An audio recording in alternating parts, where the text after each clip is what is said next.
The rookie mine boss, Kevin Beets, experienced growing pains while managing Scribner Creek. Critical delays in equipment have slowed down Tony Beets' eldest son, leading him to spend over $1 million and feel the pressure mounting. As trouble arose, Kevin turned to his father, Tony Beets, for assistance. After a series of setbacks, Kevin and his team finally felt the thrill of progress as they tore into the D10 wall and set their trucks moving. "We're down in the cut, making some good headway. It feels awesome to finally rip into the D10 wall and get the trucks moving," Kevin shared.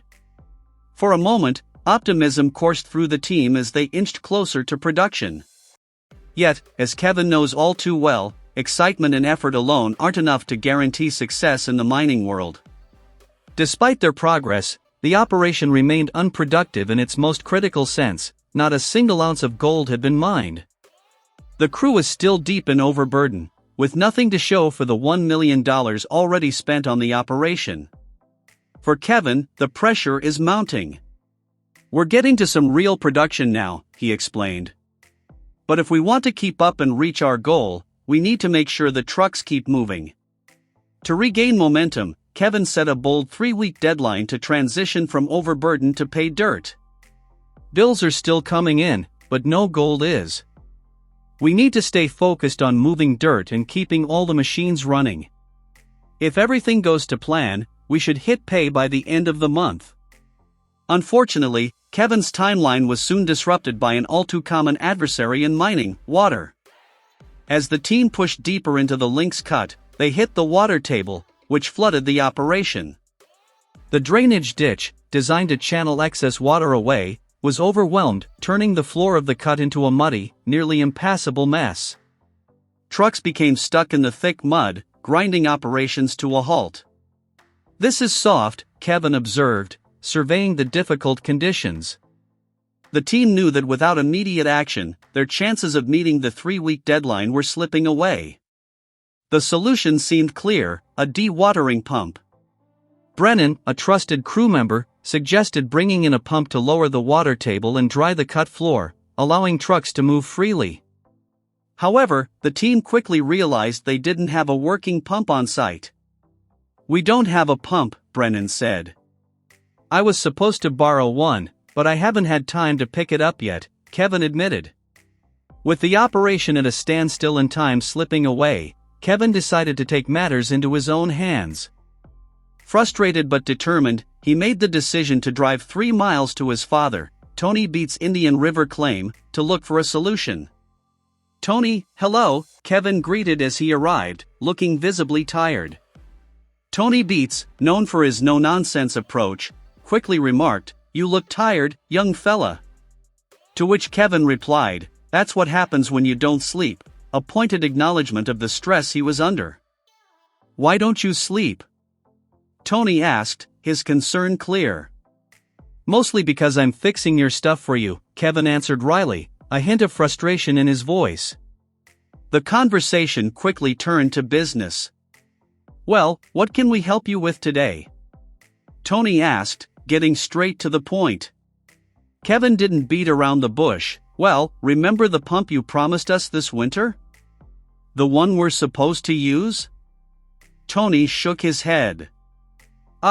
Well, that ain't going to happen," he replied, his voice calm but firm. "We're still using that one right now. By the time we get everything organized and put it in place, you know how it goes, it'll probably take a couple of days." This 2-day delay was critical for Kevin, potentially costing him thousands of dollars and putting his already tight gold mining deadline at risk. "Is there any way to speed that up? We're already at the underground level, and we need it today," Kevin pleaded, desperation in his voice. Tony's response was direct. "Holy, what about yesterday? Right now, we've got all kinds of commotion going on and not enough people to handle it. If it happens quicker, we'll let you know, but that's all we can do." Kevin's heart sank. "I was hoping for a little better news than that," he admitted, frustration evident in his tone. "I trusted it will be ready. I don't want to sound like a complainer, but I really should have known. You always hope for the best, but we can't afford any more delays with this pump." Desperate for alternatives, Kevin reached out to other contacts, including Parker Schnabel, but no help was forthcoming. "I've tried everyone," Kevin lamented as he prepared to leave, knowing that his operation was now dead in the water until Tony's spare pump became available. For 2 long days, Kevin Beets' crew had been sitting idle at Scribner Creek, their hands tied as they waited for a dewatering pump to arrive. Boredom and frustration had begun to take their toll, and with a critical goal target to hit, the pressure was mounting. Over at Lucifer, Foreman Brennan could see no other option but to push forward with the dozer and get back to work, even if it meant going it alone. "We need gold, man," Brennan declared, his voice tinged with frustration. "I want to hit our target. I don't want to risk another truck. I'll be down here by myself, moving material and trying to get things going." Brennan's decision was bold but necessary. Kevin's crew couldn't afford to wait any longer for the pump. For Kevin, the delay had been a reminder of how difficult it could be to transition from mechanic to mine boss. "I feel like Kev maybe hasn't fully made the leap to being the mine boss yet, he's still used to being the mechanic," Brennan observed, his frustration palpable. The responsibility of running a mining operation weighed heavily on Kevin, who was still adjusting to the demands of leadership. Luck finally arrived in the form of Tony Beets, who delivered the promised dewatering pump. As the crew worked to install it, Kevin felt a mix of relief and pressure. "Nice work, Kevin. Beautiful. Let's hope this will get our cut dried out," he said, his voice filled with a cautious optimism. Installing the pump wasn't without its challenges. "Every time we borrow something, it's 9 days of fixing," Brennan muttered as they prepared to fire it up, his words underscoring the difficulties of relying on borrowed equipment in the unforgiving world of gold mining. After making some crucial adjustments, including setting a Murphy switch designed to prevent engine damage, the pump roared to life, filling the air with its steady hum. As the crew watched the water level drop, their spirits lifted with every drop pumped out. "Look how quick that's drying up already," Kevin exclaimed, his enthusiasm clear. With the pump now operational, the operation was back on track. Kevin and his crew could see the end of their wait in sight, but the journey was far from over. Brennan's voice was tempered by experience as he remarked, "Let's just pray this thing doesn't break down tonight. It's our lifeline right now." High-fiving his team, Kevin knew that they had overcome a significant challenge, but in the world of mining, as always, the next problem could be just around the corner. "Tomorrow can bring a new one," Kevin said, his words a reminder that despite the relief of overcoming this setback, the constant challenges of the job meant there was always another hurdle to clear. Kevin Beets and his crew have experienced a significant turnaround in their operation at Scribner Creek, as evidenced by the successful deployment of their dewatering pump.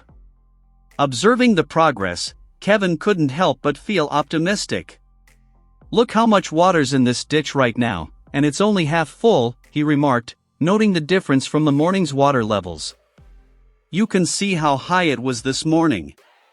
Unlike Rick's operation, Kevin's pump was successfully draining his cut, allowing for significant progress and a boost in morale. "This is awesome, one step closer to getting that plant set up." "One step closer," Kevin exclaimed confidently. The progress was clear, the cut was now being efficiently drained, and spirits among the crew were noticeably higher. With the water cleared from the cut, Kevin and his foreman Brennan wasted no time getting back to work.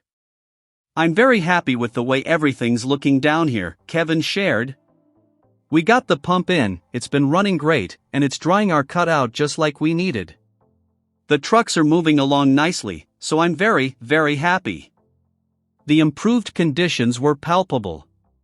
"It's way better now that the water's finally dropped a little," Brennan added, relief evident in his voice.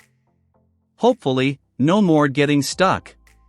While Kevin admitted he wished he could start with brand new equipment, his optimism remained undimmed. "I'd love to have brand new equipment, but I just don't have that much capital," he said. "We'll make do with what we have and work toward it." As the operation began to take shape, Kevin reflected on the changes with pride. "It's starting to look like a real mine now," he said, the satisfaction clear in his voice. The success of the dewatering pump marked a major turning point for Kevin and his crew, allowing them to move closer to their goal with less than 3 weeks left to meet their mining target. The successful installation and operation of the pump had not only brought immediate relief but had also instilled a renewed sense of confidence in Kevin's ability to manage his crew and operation. As he looked around at the progress, it was clear that the challenges were far from over, but for now, Kevin and his team were one step closer to achieving their goal.